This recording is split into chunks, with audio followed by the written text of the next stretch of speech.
નમસ્કાર મિત્રો, ડિજિટલ શાળા ચેનલમાં તમારું સ્વાગત છે। ઓટો ટાઈમ ટેબલની અંદર આપણું કામ આચાર્યનું બહુ કામ હલકું થઈ ગયું છે, જબરદસ્ત ધૂમ મચાવે છે ઓટો ટાઈમ ટેબલ। તેની અંદર પાછું એક અપડેટ સરસ તો ચાલે છે, એની અંદર પાછું સોનામાં સુગંધ પડે ભાર વિનાના ભણતરનું ડબલ તાસનો એક આપણે ઓપ્શન મૂક્યો છે। સ્ટેપ 1ની અંદર તમે આગળના વિડીયોમાં જોયું છે, કદાચ કોઈ નવા મિત્ર હોય, સ્ટેપ 1માં માત્ર વર્ગ શિક્ષક ધોરણ વિષયો અને આવી રીતે શિક્ષકનું નામ માત્ર નાખવાનું છે। બીજા સ્ટેપની અંદર તમારે અલગ ચાલતા હોય ટાઈમ, તો આની અંદર ટાઈમ તમે સેટ કરી શકો છો।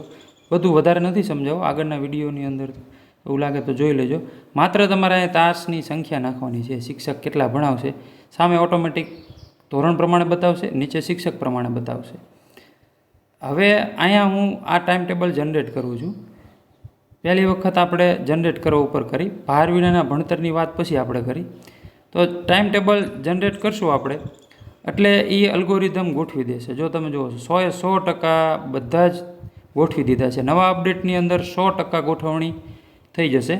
ક્યાંક કદાચ એવું લાગે તો ફરી વખત જનરેટ કરી શકો, પણ આની અંદર કેવું થાય છે, એક વાત તમને કરું કે એને સારું લાગે ને ગોઠવી દે। તમે જુઓ, વર્ગ શિક્ષક તો ગોઠવી દીધો, કલ્પેશભાઈ આવે જ છે, બરાબર, વર્ગ શિક્ષક રેડી આવે છે, પણ નીચેના તાસ છે તો ક્યારેક ચિત્ર આવે, ક્યારેક પહેલો અંગ્રેજીનો તાસ હોય તો બીજો પર્યાવરણનો હોય, એટલે આખા દિવસની અંદર ઘણા બધા વિષય લઈને આવવાના થાય। એટલે શિક્ષકોની રિક્વેસ્ટ હતી કે ભાર વિનાના ભણતર સરકારના નિયમ પ્રમાણે જો ડબલ તાસ ભેગા આવે તો એક દિવસની અંદર 4 જ વિષય લઈને બાળક આવે તો વાત પણ સાચી છે। તો એના માટે આપણે એક ગ્રીન કલરનું બટન છે। અત્યારે આપણે ચેક કર્યું કે 3જા ધોરણની અંદર સોમવારે તો કે ઘણા બધા વિષયનો પહેલા જ દિવસે તાસ છે। હવે આપણે ભાર વિનાના ભણતર ઉપર ક્લિક કરી છીએ અને જોઈએ છીએ કે આ અલ્ગોરિધમ આપણે અહીંથી સેટ જે કરેલું છે, ડેવલપર ટીમ દ્વારા બહુ મહેનતથી બનાવેલું છે। તો હવે આની અંદર શું થશે કે આની અંદર તમને તાસ અમુક છે એ સેટ કરેલા અમુક બાકી બતાવશે। તમે એ છે એ 2-3 વખત કરશો એટલે અત્યારે એ ડબલ ગોઠવે છે। એટલે ગોઠવતી વખતે આપણે એ પણ દેખાડું કે એની ગોઠવણી છે એ કેવી થઈ છે। ધોરણની અંદર જે એને આપણે ચેક કરીએ, જો તમે જોઈ શકો છો કે 2 ગુજરાતીના, 2 ગણિતના, 2 અંગ્રેજીના છે। આવી રીતે 2 તાસની જોડી ગોઠવી દીધી છે। અને ખાસ કરી અને આપણે અહીં એવો પણ પ્રયત્ન કરેલો છે કે જે છેલ્લા તાસ છે તો છેલ્લા તાસ છે એ ચિત્ર સાસીના એવા આવે।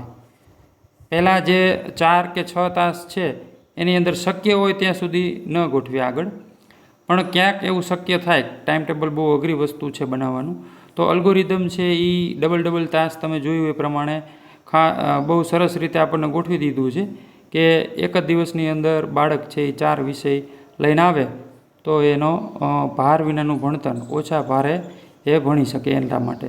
તો આ એક આપણે ભાર વિનાના ભણતરનું સરસ મજાનું ફીચર્સ આની અંદર એડ કર્યું છે, જેના દ્વારા તમે 100% ગોઠવણી થઈ જાય અને એને ગોઠવવાના જે બાકી છે આની અંદર જો અહીં તમને બતાવશે જે 2 તાસ ગોઠવવાના બાકી હશે એ પણ અહીં ગોઠવણી થઈ જશે।